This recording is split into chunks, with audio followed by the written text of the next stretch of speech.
Assalamualaikum warahmatullahi wabarakatuh. Halo semuanya, bagaimana kabarnya? Semoga kalian semua tetap sehat selalu dan baik-baik saja. Bertemu lagi dengan saya, Lia Novita Nuraini. Saya adalah guru bahasa Indonesia di MTS Fakih Dasin, Surabaya. Pada video pembelajaran saya kali ini, saya akan menjelaskan bagaimana cara menggali informasi pada buku fiksi dan buku non-fiksi. Kalian tentunya sudah tahu kan, buku fiksi dan buku non-fiksi adalah materi kelas 8 untuk bab 4 di semester 2. Pada video sebelumnya, saya sudah menjelaskan bagaimana cara membedakan buku fiksi dan buku non-fiksi. Nah, tentunya kalian sudah paham bagaimana arti dari buku fiksi dan buku non-fiksi itu sendiri.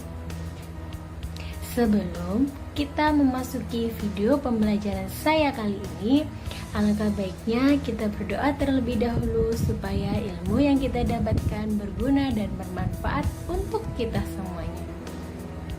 Mari kita panjatkan berdoa bersama-sama. Berdoa dimulai.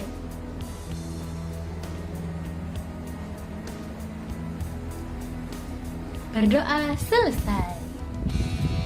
Nah, sebelum kalian semakin penasaran dengan video pembelajaran saya, mari kita saksikan penjelasan saya berikut ini. Mata pelajaran Bahasa Indonesia kelas 8. Kompetensi inti 3. Memahami pengetahuan faktual, konseptual, dan prosedural berdasarkan rasa ingin tahunya tentang ilmu pengetahuan, teknologi, seni, budaya terkait fenomena dan kejadian tampak mata. Mencoba, mengolah, dan menyaji dalam ranah konkret, menggunakan, mengurai, merangkai, memodifikasi, dan membuat, serta dalam ranah abstrak yaitu menulis, membaca, menghitung, menggambar, dan mengarang, sesuai dengan yang dipelajari di sekolah dan sumber lain yang sama dalam sudut pandang ataupun teori. Kompetensi dasar 3.18. Menelaah hubungan unsur-unsur dalam buku fiksi dan non-fiksi. 4.18. Menyajikan tanggapan terhadap buku fiksi dan non-fiksi yang dibaca. Indikator 1. Menelaah unsur buku fiksi yang bisa dikomentari. 2. Menelaah unsur buku fiksi. 2. Menelaah unsur buku non-fiksi yang bisa dikomentari. 3. Menyajikan tanggapan terhadap buku fiksi dan non-fiksi yang dibaca secara lisan dan tertulis. Tujuan pembelajaran: menelaah unsur-unsur menarik dalam buku fiksi dan non-fiksi, menjelaskan keragaman informasi dalam buku fiksi ataupun non-fiksi, membuat peta konsep atau garis alur dari buku fiksi ataupun non-fiksi yang dibaca. Mari kita memasuki inti dari video pembelajaran kali ini. Pada video saya sebelumnya, saya sudah menjelaskan apa itu arti buku fiksi dan buku non-fiksi. Pada video kali ini, saya mengulas sedikit apa itu pengertian dari buku fiksi dan buku non-fiksi. Di sini saya mempunyai contoh buku fiksi yaitu novel Laskar Pelangi karya Andrea Hirata, dan buku non-fiksinya buku yang berjudul Strategi Pembelajaran Bahasa. Pengertian dari buku fiksi adalah buku yang berisi cerita atau kejadian yang tidak sebenarnya. Sedangkan buku non-fiksi adalah buku yang berisikan kejadian sebenarnya dan terjadi dalam kehidupan kita sehari-hari.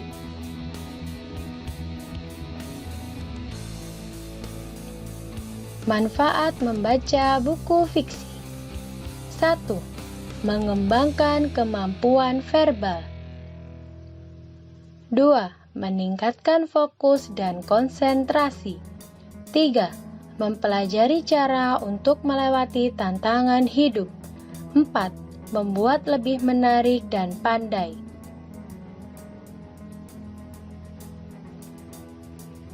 Manfaat membaca buku non-fiksi. 1. Sarana pengembangan diri. 2. Mencegah Alzheimer. 3. Menambah konsentrasi. Sedangkan yang keempat, membuat berpikir kritis dalam menghadapi sesuatu. Struktur buku fiksi ada 6, yaitu abstrak. Abstrak artinya opsional atau boleh ada maupun tidak ada. Bagian ini menjadi inti dari sebuah teks cerita fiksi. Sedangkan orientasi, pengenalan tema, latar belakang tema, serta tokoh-tokoh di dalam novel terletak pada bagian awal dan menjadi penjelasan dari teks cerita fiksi dalam novel. Komplikasi adalah klimaks dari teks cerita fiksi karena pada bagian ini mulai muncul berbagai permasalahan. Biasanya, komplikasi di sebuah novel menjadi daya tarik tersendiri bagi pembaca. Evaluasi, bagian dalam teks novel yang berisi munculnya pembahasan, pemecahan, ataupun penyelesaian masalah. Resolusi, bagian yang berisi inti pemecahan masalah dari masalah-masalah yang dialami tokoh utama. Koda, berisi amanat dan juga pesan moral positif yang bisa dipetik dari sebuah naskah teks cerita fiksi.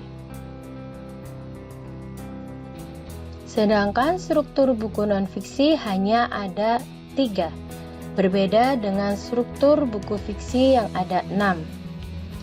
Yang pertama, orientasi, berisi tentang pengenalan tokoh yang terlibat dalam cerita tersebut. Yang kedua, urutan peristiwa yang terjadi dalam cerita mulai dari awal permasalahan sampai akhir permasalahan. Reorientasi, akhir cerita yang berisi kesimpulan suatu cerita dan menjadi penutup yang berisi amanat dan pesan moral yang dapat dipetik atau diteladani. Sedangkan ciri-ciri buku fiksi ada 6 poin. 1. Fiksi sifatnya rekaan atau imajinasi dari pengarang. 2. Dalam fiksi terdapat kebenaran yang relatif atau tidak mutlak. Ketiga, umumnya fiksi menggunakan bahasa yang bersifat konotatif atau bukan sebenarnya. 4. Karya fiksi tidak memiliki sistematika yang baku atau tidak benar-benar nyata. 5. Umumnya, karya fiksi menyasar emosi atau perasaan pembaca, bukan logikanya. 6. Dalam karya fiksi terdapat pesan moral atau amanat tertentu yang bisa kita petik dan teladani. Sedangkan ciri-ciri buku non-fiksi sama dengan ciri-ciri buku fiksi ada 6 poin. Tetapi di dalamnya jelas berbeda sangat jauh. Yang pertama, memiliki ide yang ditulis secara jelas, logis, dan sistematika. Berbeda dengan ciri buku fiksi yang sesuai dengan pemahaman pengarangnya atau imajinasi pengarangnya. Yang kedua, mengandung informasi yang sesuai dengan fakta ataupun data. Yang ketiga, menyajikan temuan baru atau merupakan penyempurna dari temuan yang sudah ada. Yang keempat, memuat motivasi, rancangan, dan pelaksanaannya. Penelitian yang tertuang sangat jelas, jadi ada buktinya. Yang kelima, penulis menyajikan analisis data yang dipaparkan dalam tulisannya. Jadi sebelum dibuat buku non-fiksi harus ada analisis data terlebih dahulu. Yang keenam, pemilihan kata dan gaya penulisan yang sangat baku atau formal, berbeda dengan buku fiksi yang tata penulisannya menggunakan bahasa sehari-hari atau biasanya bahasa gaul. Di sini ada langkah-langkah menyusun tanggapan terhadap buku yang dibaca, bisa juga buku fiksi dan buku non-fiksi. Yang pertama, jenis buku. Kita harus memilih jenis atau bentuk buku apakah, yaitu misalnya roman, novel, biografi, atau yang lainnya. Selain itu, seorang resentator menyebutkan juga buku termasuk buku fiksi atau non-fiksi. Yang kedua, keaslian ide. Buku itu apakah benar-benar merupakan karya asli dari pengarangnya atau merupakan jiplakan dari buku lain yang pernah terbit. Yang ketiga, bentuknya. Bentuknya, kertas, ilustrasi, cover, jenis huruf yang dipakai atau sebagainya harus dilihat terlebih dahulu. Menarik atau tidak untuk kita tanggapi. Yang keempat, isi dan bahasanya.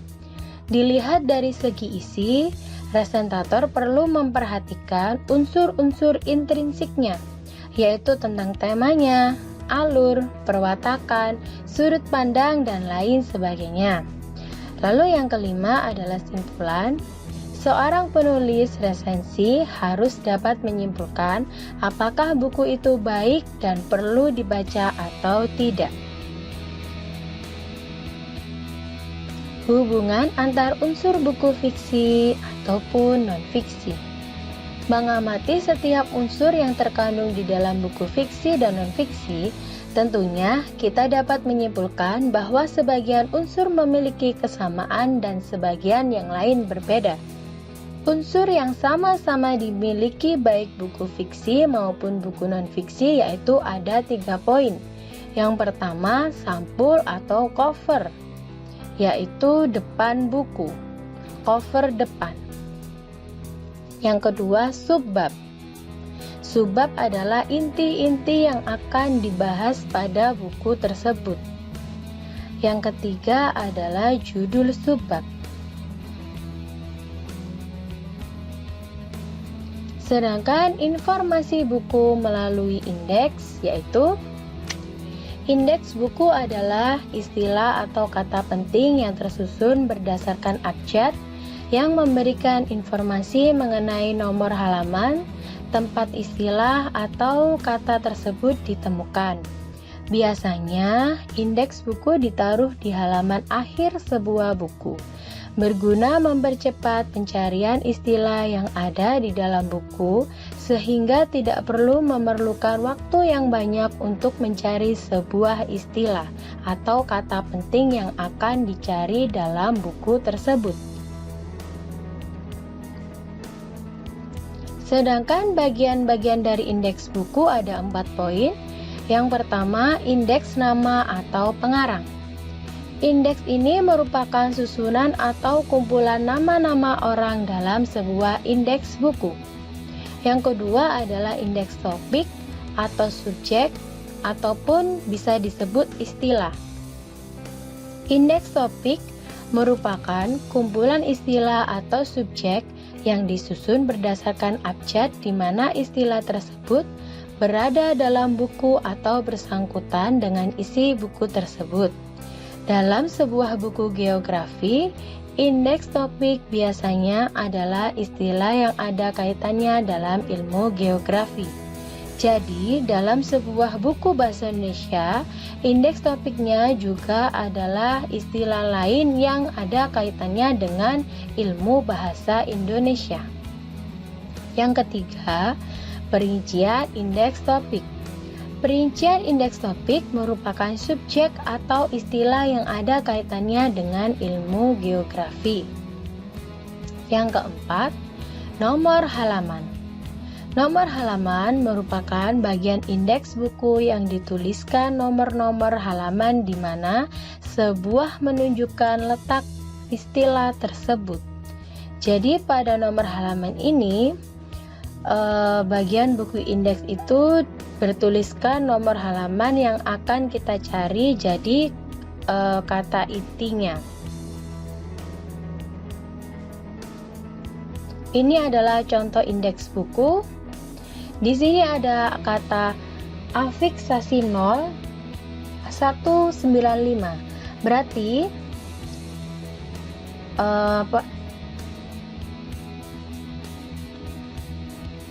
Berarti kata afiksasi letaknya pada halaman 195.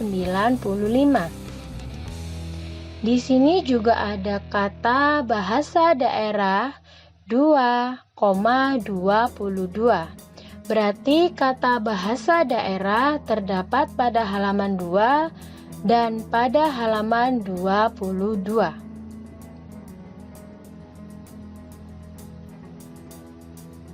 Garis alur buku fiksi ada 5 poin. 1. Pengenalan merupakan tahapan awal cerita yang digunakan untuk mengenalkan tokoh latar.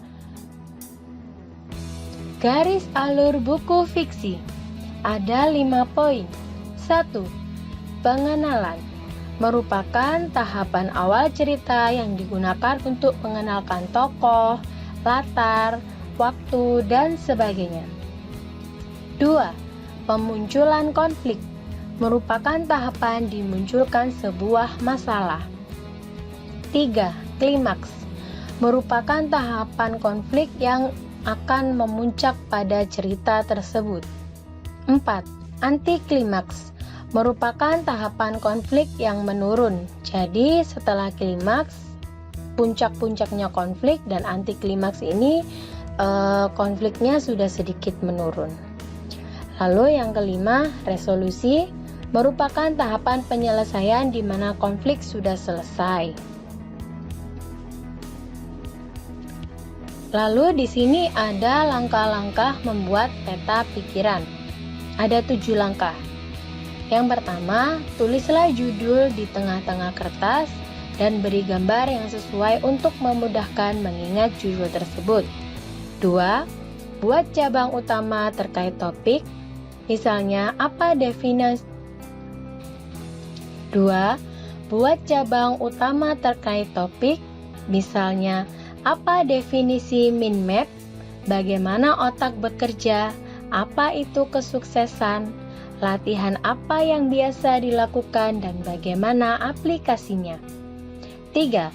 Teruskan dengan membuat cabang-cabang utama lainnya dan gunakan warna yang berbeda supaya terlihat lebih menarik. 4. Berikan label setiap cabang dengan kata kunci. Semakin sedikit semakin baik. Mencatat bukan untuk menghafal, melainkan untuk memahami dengan bahasa kita sendiri. 5. Selanjutnya, dari tiap cabang buat subcabang untuk hal-hal yang saling berhubungan. 6. Gunakan garis-garis lengkung dan alur yang nyaman dibuat. Tidak ada aturan khusus dalam membuat peta pikiran. Jadi terserah kalian mau membuat peta pikiran seperti apa atau peta konsep bentuknya seperti apa. Pokoknya isinya itu sesuai. Yang ketujuh, terakhir, Jika ada hal-hal yang berhubungan pada sub yang berbeda, kalian biasanya harus menarik garis sebagai pengingat adanya kalian antara kedua hal tersebut. Peta konsep isi buku. Peta konsep adalah suatu gambar yang memaparkan struktur konsep, yaitu keterkaitan antar konsep dari suatu materi pelajaran. Peta konsep menempatkan gagasan yang paling umum pada posisi paling atas, kemudian diikuti oleh gagasan-gagasan lebih kecil ke bawahnya secara hierarkis. Saya akan menunjukkan bagaimana contoh dari peta konsep, supaya kalian tidak bingung saat ada next tugas yang membuat peta konsep. Di sini, inti dari peta konsep saya ini yaitu tentang strategi membangun. Inti dari peta konsep yang telah saya tayangkan ini adalah strategi membangun budaya literasi sekolah. Jadi untuk yang kotak-kotak warna biru muda, itu adalah intinya, inti pertama. Lalu yang inti kedua adalah kotak-kotak berwarna pink, dan inti ketiga adalah kotak-kotak berwarna orange.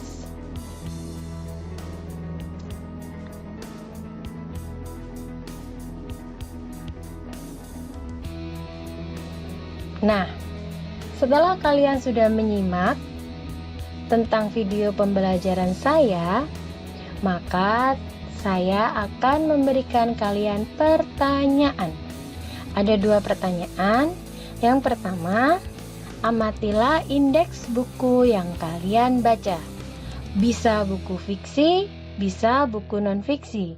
Saya menyarankan kalau kalian membaca buku non-fiksi, bacalah buku pembelajaran kalian atau buku. Saya menyarankan kalau kalian membaca buku non-fiksi, bacalah buku pembelajaran kalian. Bisa buku paket, bisa buku LKS. Lalu, kalau yang fiksi, saya menyarankan agar kalian mengamati indeks buku dari novel. Terserah mau novel apa yang kalian punya. Yang kedua, tentukan indeks nama atau pengarang buku yang telah kalian baca dan buatlah peta konsepnya. Di video kali ini saya sudah menjelaskan indeks nama atau pengarang itu seperti apa, peta konsep itu bentuknya seperti apa, jadi kalian sudah melihat bagaimana contohnya, jadi kalian sudah punya pandangan ke depannya akan mengerjakan seperti apa. Oke, terima kasih. Nah, itu tadi merupakan penjelasan dari saya bagaimana cara menggali informasi pada buku fiksi dan buku non-fiksi. Semoga bermanfaat untuk kalian semuanya. Dan jangan lupa untuk mengerjakan latihan tugas dari saya di rumah. Selalu rajin baca buku karena buku adalah jendela ilmu. Dari membaca buku, kita dapat mengetahui semua informasi yang ada pada dunia ini. Selalu stay di rumah, jangan kemana-mana, rajin cuci tangan, jika kalian keluar mendesak, gunakan masker. Semoga wabah ini segera berakhir dan kita dapat bertemu lagi di sekolah. Sebelum mengakhiri pembelajaran kali ini, alangkah baiknya kita berdoa terlebih dahulu supaya ilmu yang kita dapat tadi berguna dan bermanfaat bagi kita semuanya. Berdoa dimulai.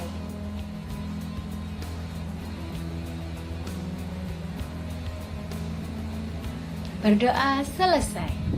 Salam hangat, salam sehat selalu untuk kita semuanya. Wassalamualaikum warahmatullahi wabarakatuh. Sampai jumpa.